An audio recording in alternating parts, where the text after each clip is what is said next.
అప్రాచ్యం వెధవలారా, తీర్థ ప్రసాదాలు పంచిపెట్టవలసిన పవిత్రమైన ఈ దేవాలయ ప్రాంగణంలో ఇలాంటి పాపాన్ని పంచిపెట్టి అపవిత్రం చేస్తారా? మహాపాపంరా, కళ్ళు పోతాయిరా. మనం ఎప్పుడు గుడిలోకి వెళ్ళినా పంతులు గారు మన ప్రసాదం పెడతారు కదా, మన ప్రసాదం కూడా పెట్టండి రా.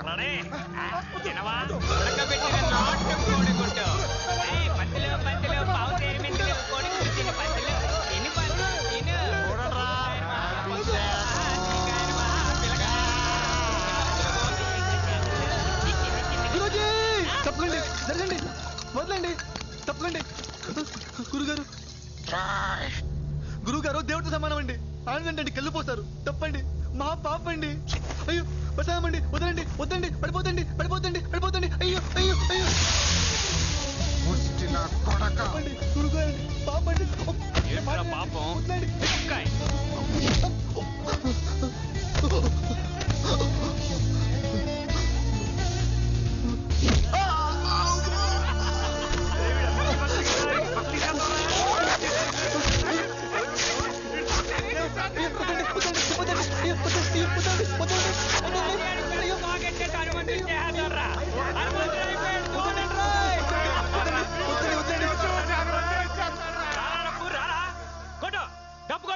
కొట్రా డప్పు, భలే కొడతావు కదా డప్పు.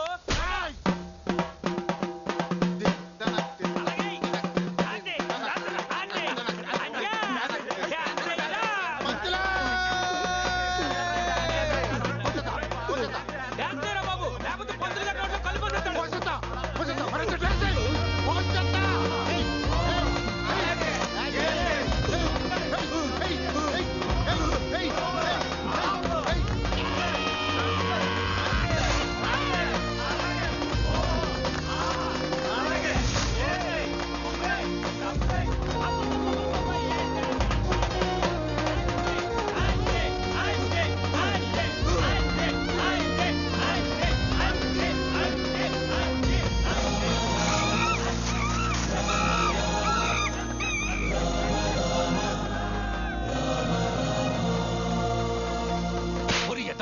పంతులు గారి మీద కళ్ళు పోస్తావరా?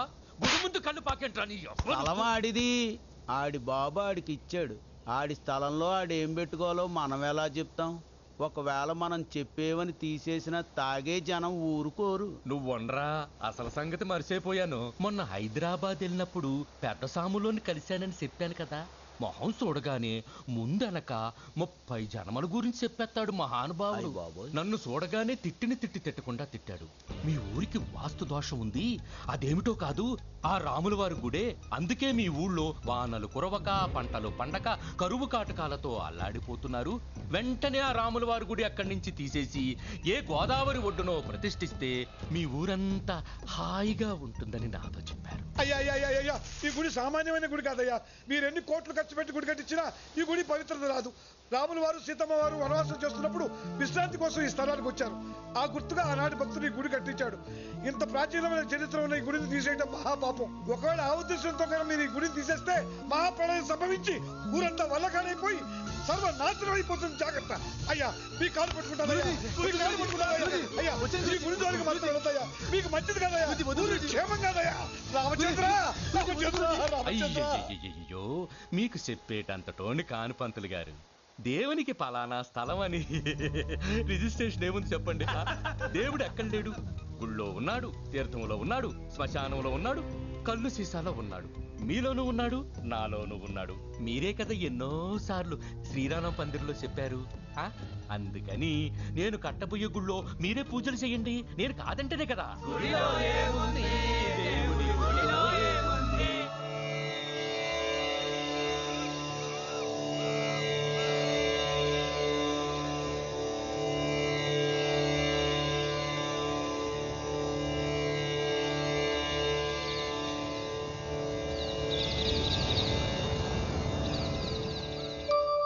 ఏమిటయ్యా రామచంద్ర, ఇంత ఘోరం జరుగుతున్నా మౌనంగా చూస్తూ ఉండిపోయావు.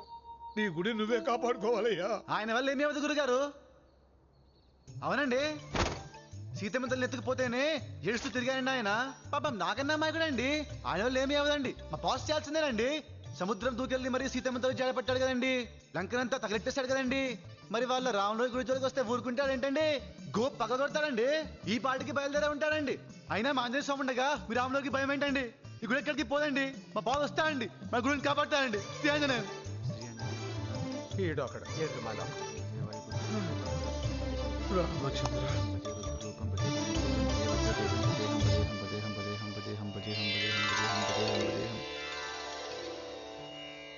రాములోరి గుడికి ఎసరు పెట్టావురా, కష్టంరా. మీ కాళ్ళకి దండం పెడతా స్వామి, ఎంత డబ్బైనా పర్వాలేదు, ఏం చేసినా సరే ఆ రాములూరు గుడి లేచిపోవాలి స్వామి. దేవశక్తులను ఎదుర్కోవడం మన శక్తికి మించిన పనిరా. మామూలు పూజల వల్ల కాదురా, బలివ్వాలిరా. ఇచ్చేస్తాం స్వామి. ఎన్ని కోళ్ళు కావాలి, ఎన్ని మేకలు కావాలి, ఎన్ని గేదెలు కావాలి, ఏం కావాలో చెప్పండి. కోళ్ళు కాదురా, మనిషి. నరబల. అవునరా, అస్కలిత బ్రహ్మచారి, ఎన్నడూ అబద్ధం ఆడనివాడు, కుళ్ళు కుతంత్రాలు తెలియనివాడు, స్వచ్ఛమైన మగాడు. అలాంటివాడు కావాలిరా. స్వచ్ఛమైన మగాడా? ఈ రోజుల్లో మామూలు మనిషి దొరకడమే చాలా కష్టం స్వామి.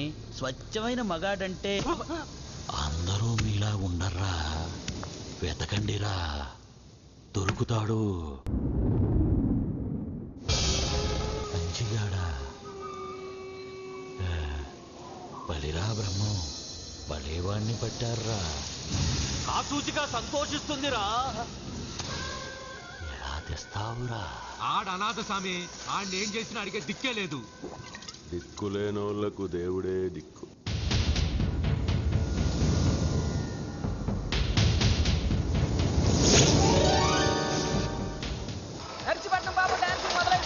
చూపులతో గుచ్చి గుచ్చి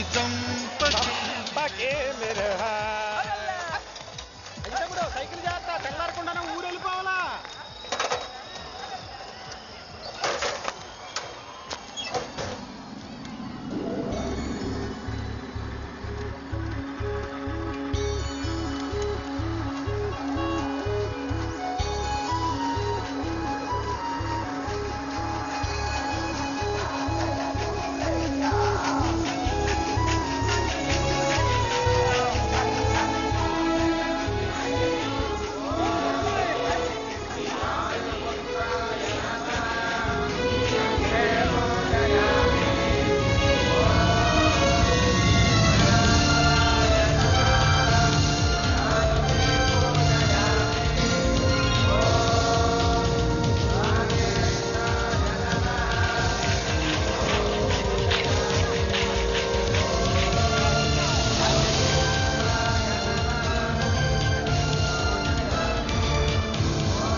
కీర్తి ప్రదాయం